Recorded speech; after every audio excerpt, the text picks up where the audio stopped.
जुलाई से ही मानवीय संकट से जूझ रहे यमन की अब इजराइल के हमलों ने कमर तोड़ दी है। इजराइल और ईरान समर्थित हूती विद्रोहियों के बीच घमासान लगातार जारी है।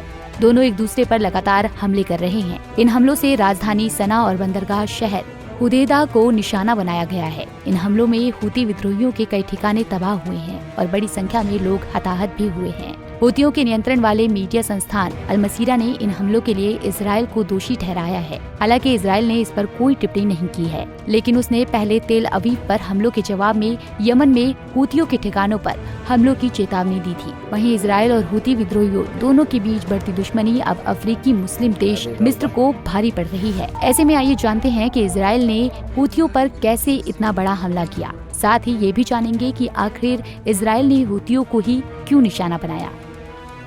दरअसल इजराइल ने यमन के हूती विद्रोहियों पर अब तक का सबसे बड़ा हमला किया है।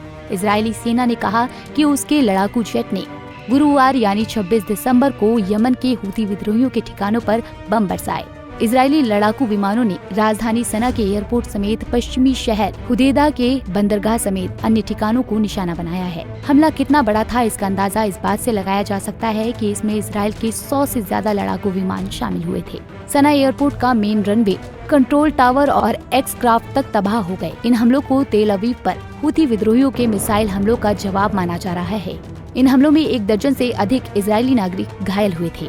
इजरायली सेना ने कहा कि यमन से लॉन्च की गई एक मिसाइल सुबर तेल अवीव के एक सार्वजनिक पार्क में गिरी थी।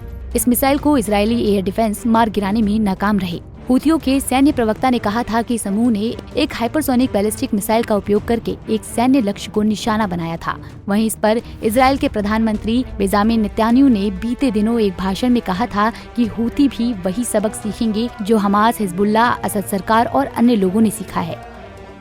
अब ऐसे में आपके मन में ये सवाल आ रहा होगा कि इजराइल ने हूतियों को ही क्यों निशाना बनाया।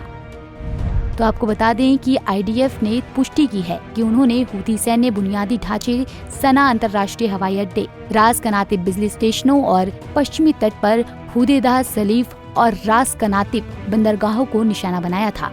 इन ठिकानों का इस्तेमाल ईरान से यमन में हथियारों की तस्करी के लिए किया जा रहा था।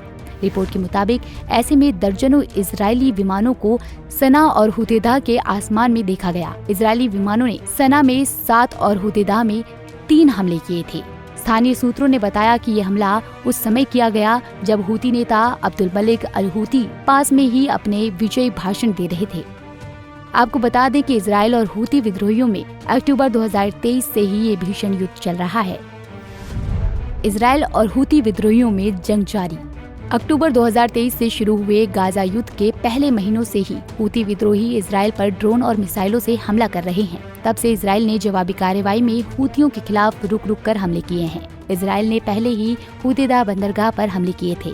हालांकि इसके बाद भी हूतियों के हमले जारी हैं। उन्होंने लाल सागर में इजराइल से संबंधित कई मालवाहक जहाजों को भी निशाना बनाया है।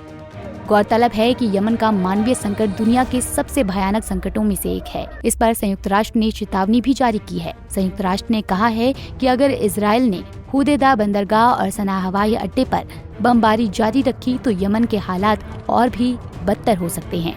अरब न्यूज की एक रिपोर्ट के मुताबिक यमन के लिए संयुक्त राष्ट्र के निवासी और मानवीय समन्वयक जूलियन हॉर्नेस ने कहा कि जिस देश में लोग जिंदा रहने के लिए संघर्ष कर रहे हैं और दूसरे देशों अंतर्राष्ट्रीय मानवीय संस्थाओं की दी जा रही मदद के भरोसे हैं, उस देश में इजराइल के ये हमले इस मुल्क को बिल्कुल खत्म कर सकते हैं। फिलहाल यमन पर इजराइल के हमले से कई सारे सवाल उठने लगे हैं और सवाल ये है कि क्या इजराइल के मिडिल ईस्ट में तीसरे विश्व युद्ध की शुरुआत हो चुकी है? क्या यमन अब दूसरा गाजा बन रहा है? Bureau report, Punjab Kesari TV. हमसे जुड़े रहने के लिए हमारे YouTube चैनल को सब्सक्राइब करें और नई वीडियो की नोटिफिकेशन के लिए बेल आइकॉन को दबाएं।